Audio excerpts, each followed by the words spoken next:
After high drama at the Congress Working Committee meeting, the party decided, well, Sonia Gandhi must continue as the interim chief of the party for at least another 6 months till an AICC meet is to be held to elect a new leader. Mrs. Gandhi had begun the day by saying that she wanted to step down. She was quitting. But what we saw in the end was a reaffirmation of support for her. We also saw a bit of a war between Rahul Priyanka Gandhi and the 23 party veterans who wrote a letter to Sonia Gandhi seeking a party overhaul. Our correspondent Maushmi Singh and Anand Patel tell you what happened in the drama of the Congress.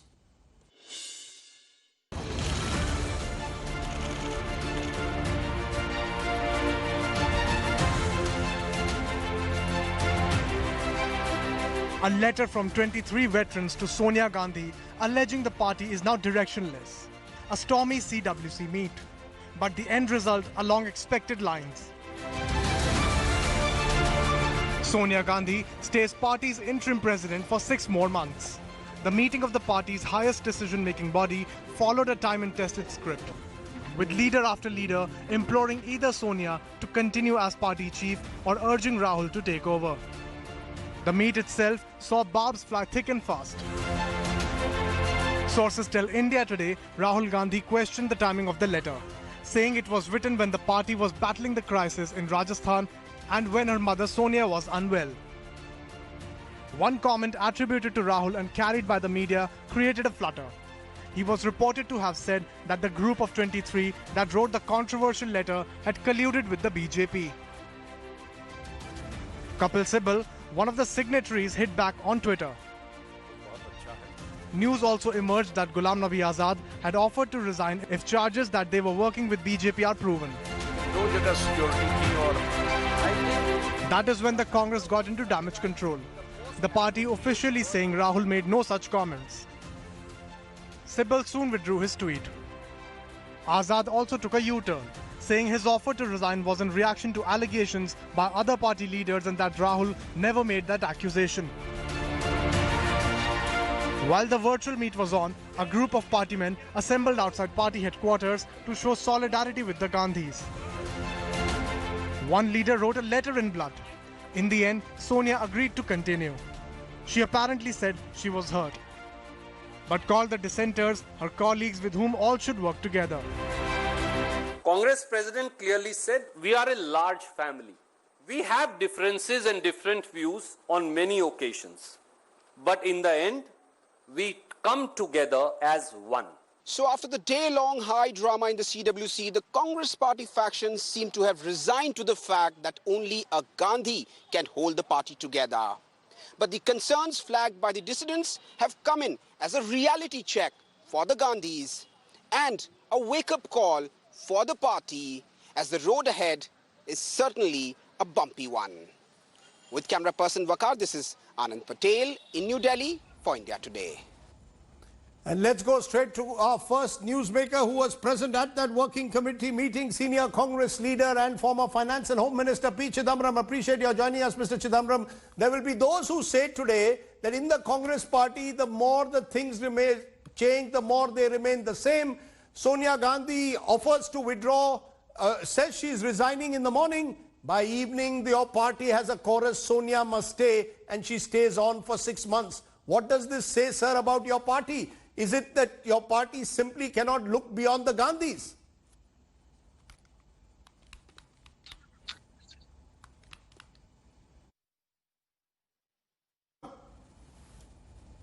That's the uncharitable section of the media's uncharitable explanation, and I sincerely hope that you will not join that group.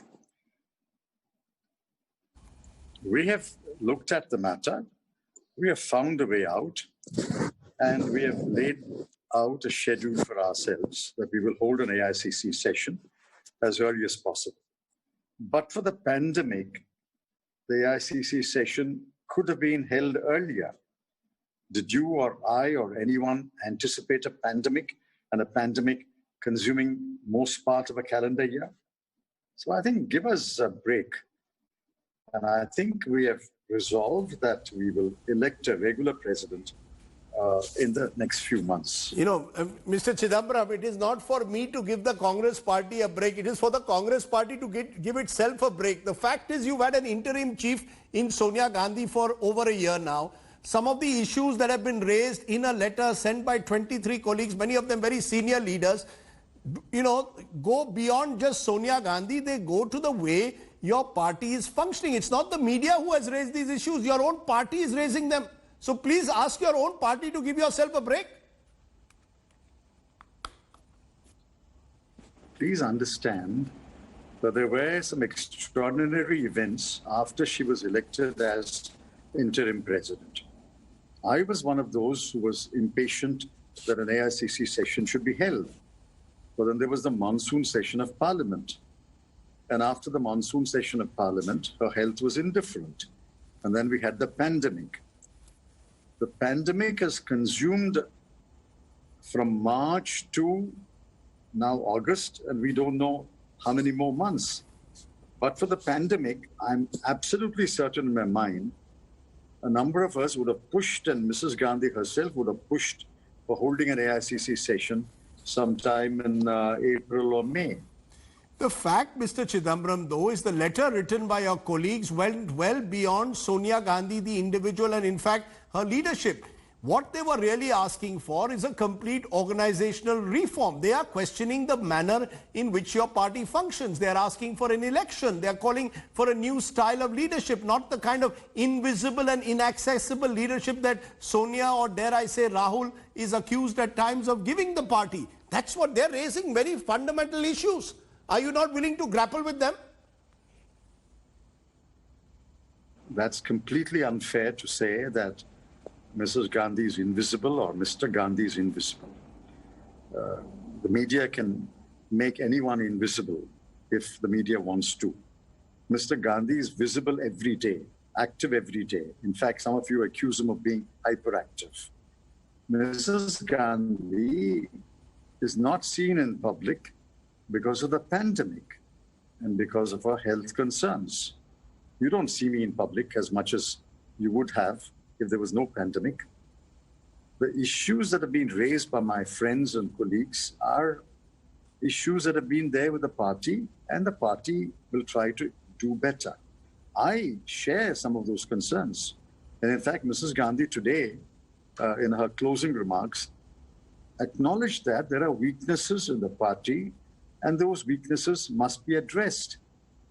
And the weaknesses will be addressed. Why do you assume those weaknesses will not be addressed? When the BJP lost power in 2004, did you write off the BJP? So why do you write off the Congress? The BJP sunk to a low of 2.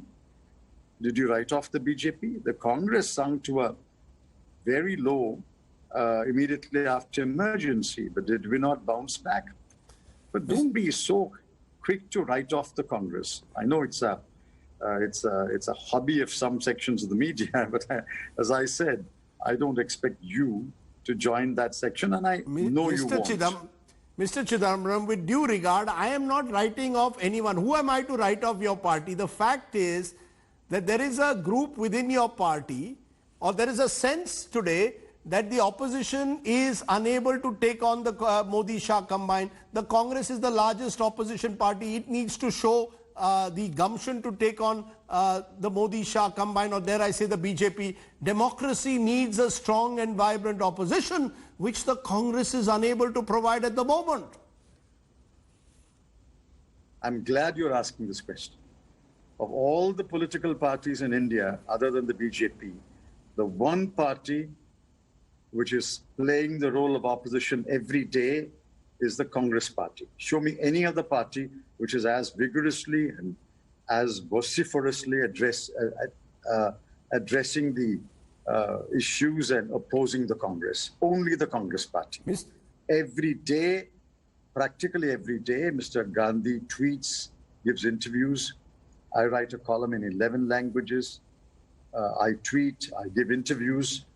There are many others who do it in local languages. They should do more. That's a different matter. Show me any other party which is opposing the BJP as vigorously as the Congress.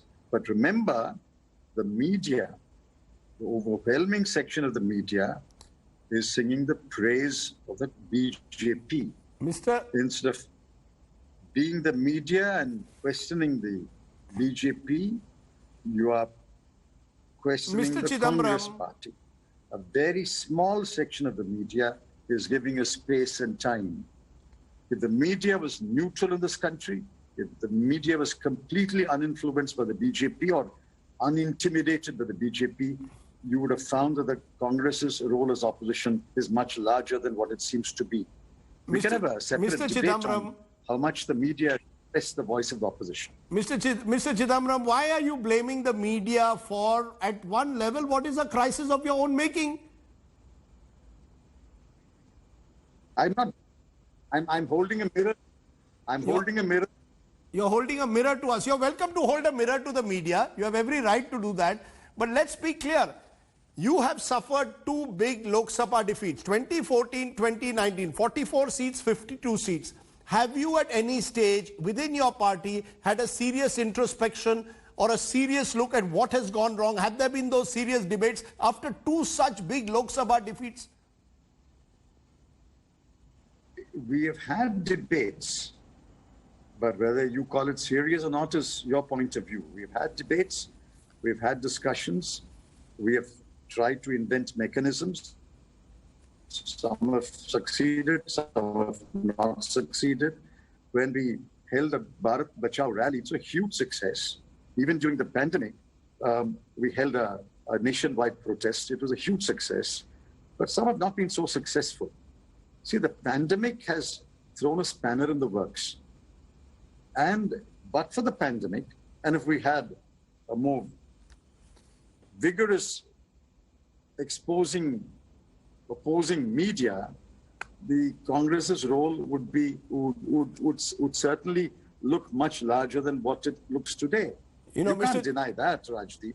Mr. Chidambaram, you are harping on the media's role. I'm not holding I'm not here to defend the media. I am asking you questions on the Congress. The perception, Mr. Chidambaram, sir, is that the Congress is unable to think of a viable non-Gandhi leadership. You are so umbilically tied to the Gandhis now that you are unable to even think beyond them. How do you react to those who see this as a perception of a party that has become a bit of a private family limited firm? That's a point of view. I don't deny the right of those who hold that view. Who knows? That point of view may gain credence. Who knows who will be nominated at the ICC meeting? Anyone can be nominated and anyone can be elected. But who will be Congress president is a choice that has to be made by Congress party workers, congressmen and congresswomen. It can't be made for the Congress party by people belonging to other parties or people belonging to no party. That choice has to be made by congressmen and congresswomen. If the choice made by congressmen and congresswomen finds acceptance among the people, we will win elections.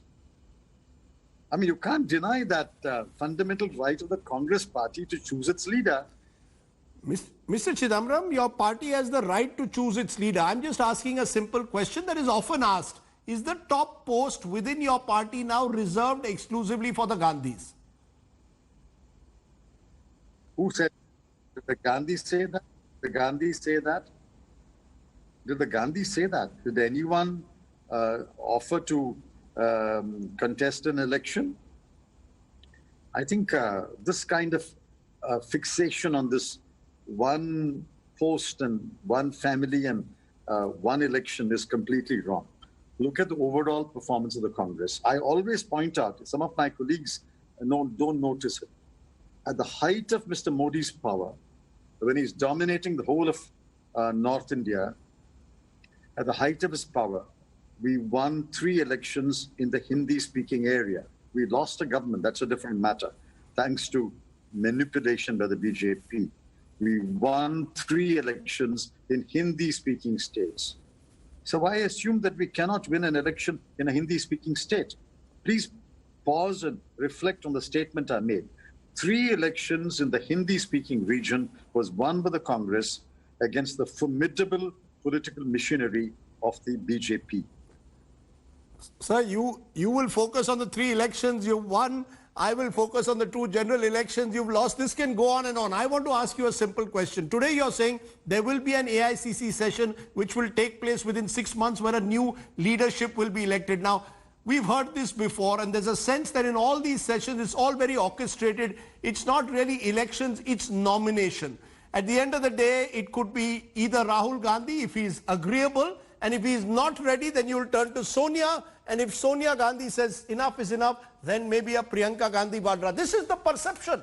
How are you going to go beyond that? Can we expect truly a free and fair election to that president's post, not a nomination culture? I have no doubt in my mind that the election commissioners or the returning officers will invite nominations. And I would be quite happy if there is more than one nomination. Who will nominate himself or herself, or who will nominate another person, I cannot speculate. I will be very happy to have multiple nominations, and then there will be scrutiny and some will withdraw. And then I'll be quite happy to have an election.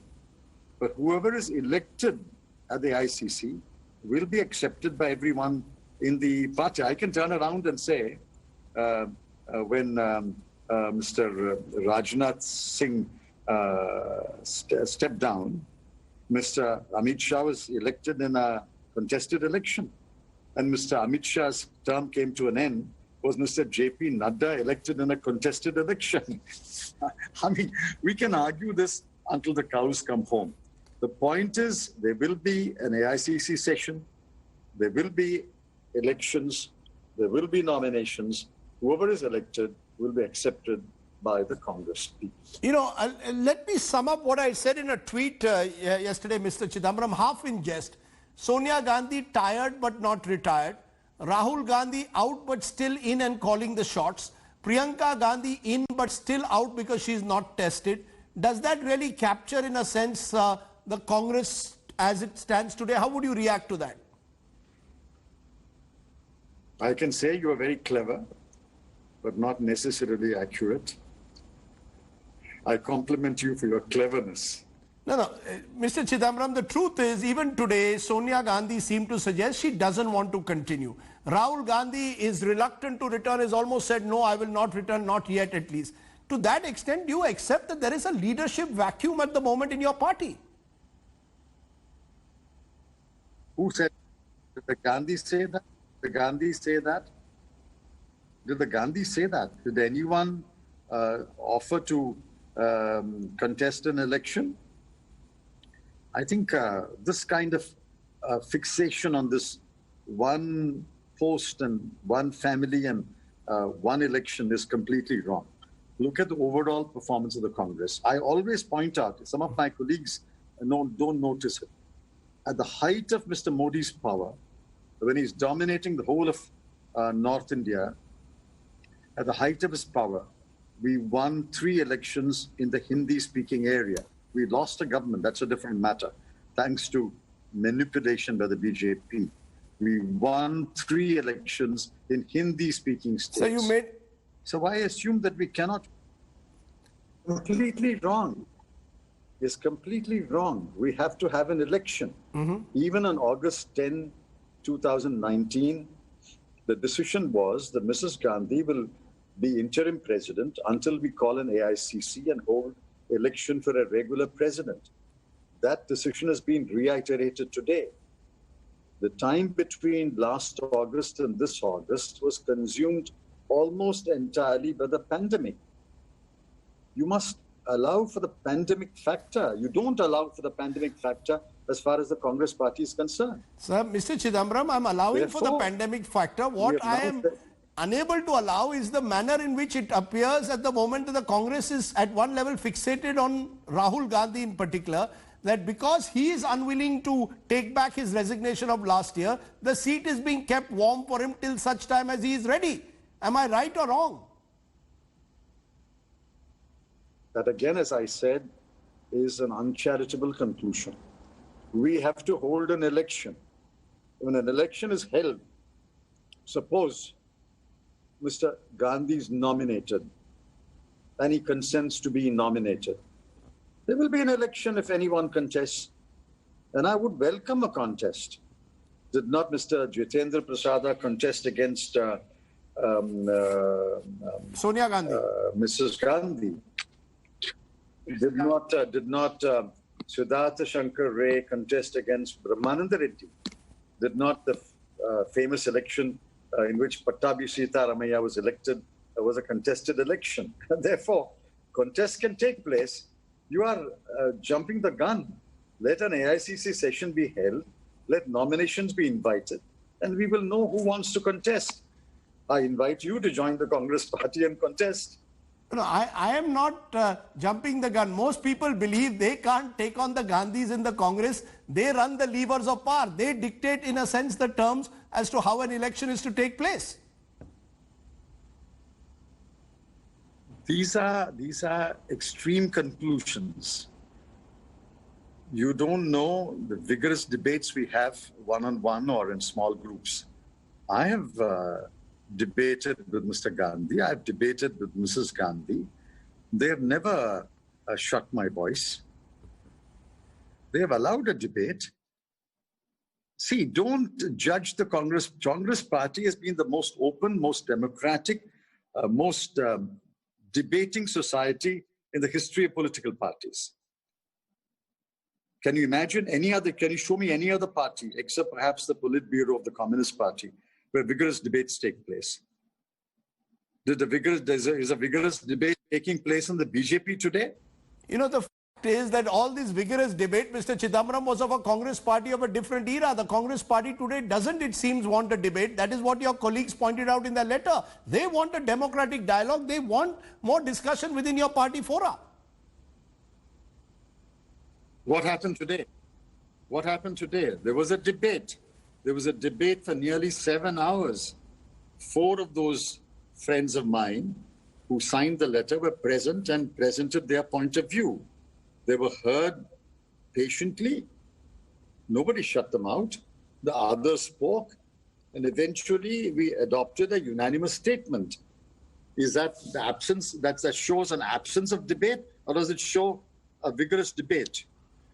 How would you react, though, in conclusion, Mr. Chidambaram, to say that at the end of the day, for all what you are saying, your party needs change? You're facing a very, very strong BJP on one side, a dominant party. You have a CWC where the average age today is 70 plus. You need to revamp it. You need to have young talents. You need to change the way you function. You agree or not? I entirely agree. I have proposed myself that senior people must make way and younger people must take over positions in the Congress Working Committee and in the organization. I've said this repeatedly, and many are in agreement with me. When the AICC organization is restructured or changes made, I'm absolutely confident that many young people will replace the senior people. That doesn't mean the senior people are being shunted out. I mean, if I cease to be a special invitee of the Congress Working Committee, I'm not going to regret it. I'll continue to write, I'll continue to tweet, I'll continue to speak, but a younger man will take my place. Let me ask you a final question. What is your message to those who wrote this letter, which kicked off this letter bomb that triggered all this off? Are you going to punish them? Are they going to be targeted in some way? Or have they been able to make a point that it's time for the Congress party to open itself to a free and frank dialogue? They explained that they wanted to make a point. I think they have made a point. Mrs. Gandhi was gracious in her closing remarks to say she holds nothing against them. We're not going to look back. We're going to look forward. And we're going to work with everyone. So I think if they wanted to make a point, that point has been made. Matter is over. We are looking forward. You are forcing us to look at the rear view mirror. I'm looking at the windshield and going forward. Let me leave it there, Mr. Chidambaram. You've given your point of view and you claim that the Congress is going to change, but change for the better. We'll wait and see. I appreciate your joining us here on the news today on this big day in the Congress. Let me just widen this debate. We've heard one viewpoint. I want to bring in some contrasting viewpoint. Manishankar Iyer, one of the grand old men, if I may call them, of the Congress, is also joining us, and Sanjay Jha also joining us. Now, both of them have one thing in common. At various times, they've been suspended by the Congress party. Manishankar Iyer a few years ago after the Gujarat elections, and Sanjay Jha at the moment. Mani, you heard P. Chidambaram saying he believes that the Congress party is opening up to democratic dialogues, this on a day when you've stuck by the Gandhi family. I repeat, are you all unable to look beyond the Gandhis? Oh, we are quite ready to look beyond the Gandhis. But when we do, we see an emptiness. So as Chidambaram was just saying, I thought very effectively, against your rather sharp questioning, the Congress party has in fact taken on board the letter written by these 23 veteran congressmen, including a few who cannot be described as veteran, but who can be described as young. And I would like to, as I was not at the meeting, unlike Mr. Chidambaram, the only thing I have is the CWC resolution. And I would draw your attention to two expressions here.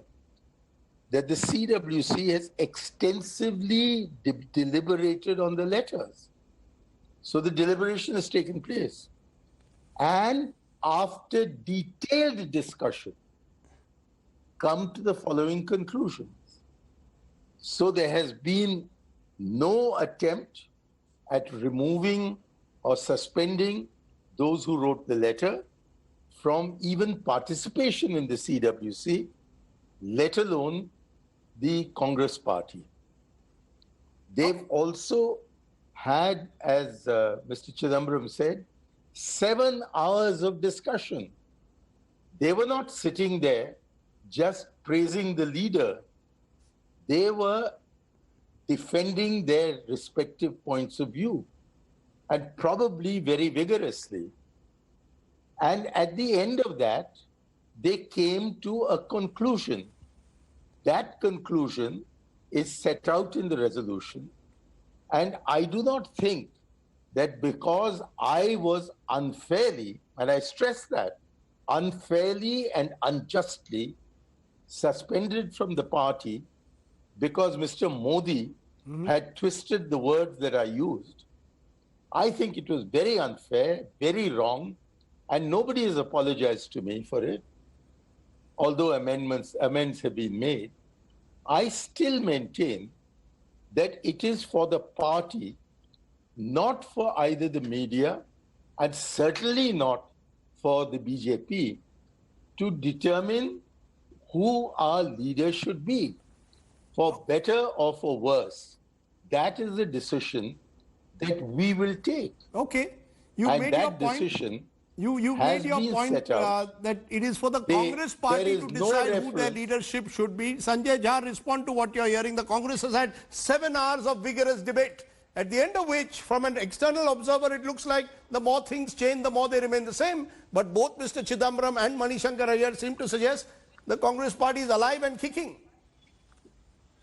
Well, you know, Rajdeep, there can be no dispute on the fact that the views that were articulated in the letter signed by, let's use the term, political stalwarts of the Congress party, both young and veterans, that has been taken cognizance of. I think it's a significant triumph for those who are believing that the Congress party needs to change dramatically and drastically to take on the formidable might of the BJP. So what has changed? What has changed? What has changed? Are you going to have a Congress parliamentary board? Are the CWC meetings going to take place more often? Is there going to be vigorous debate within? Are you going to have the institutional mechanisms that the letter spoke about? Are you going to have elections to various posts? We don't know.